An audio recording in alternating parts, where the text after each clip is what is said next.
I mentioned that there's always, unfortunately, been a need for security amongst Jewish Australians and Jewish institutions, but the frequency, the visibility, the intensity of these anti-Semitic attacks has fundamentally changed in the last few years.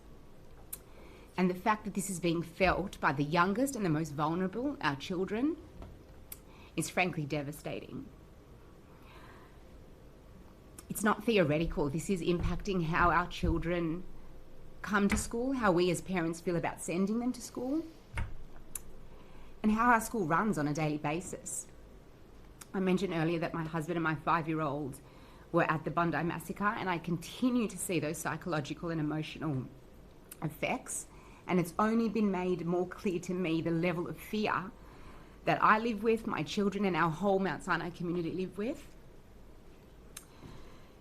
And I just really want all of our children to grow up in Australia feeling safe just being who they are. And the condition of the Jews in that part of the world was hideous. We were subjected to state anti-Semitism, which manifested in the form of anti-Semitic laws which kept the Jews out of certain professions, regulated where we could and couldn't live. It then cascaded through the institutions, through academia, where Jews were subjected to entry quotas in universities. We were banned from certain professions entirely.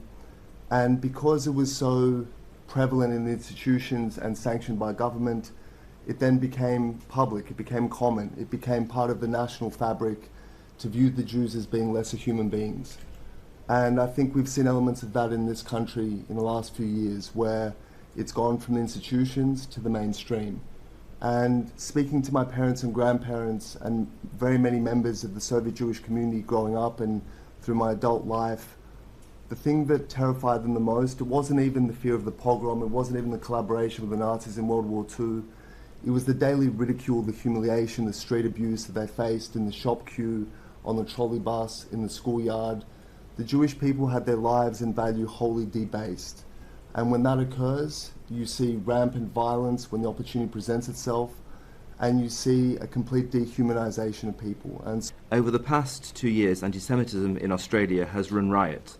It has not been checked, it has not been stopped. Whatever has been done has been insufficient. On Sunday evening, which was the 14th of December, that became an inarguable fact.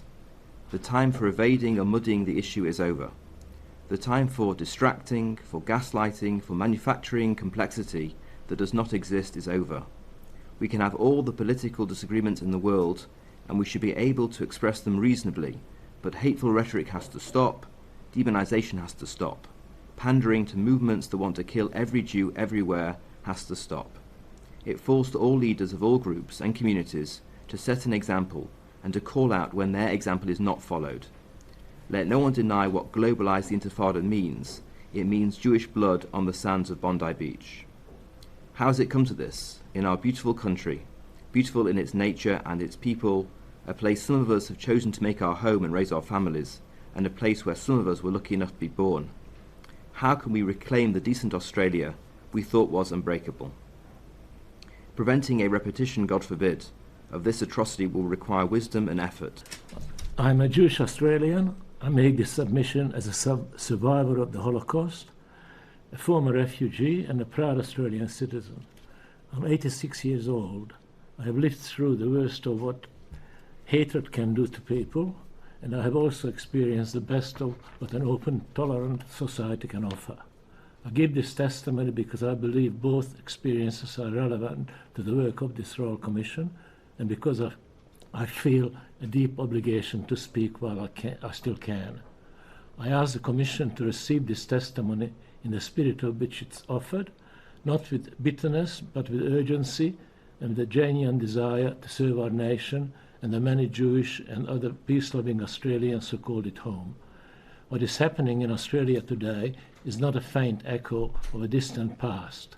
For those of us who lived through the 1930s and 1940s, it is something we recognize, and that recognition is frightening and cause for alarm.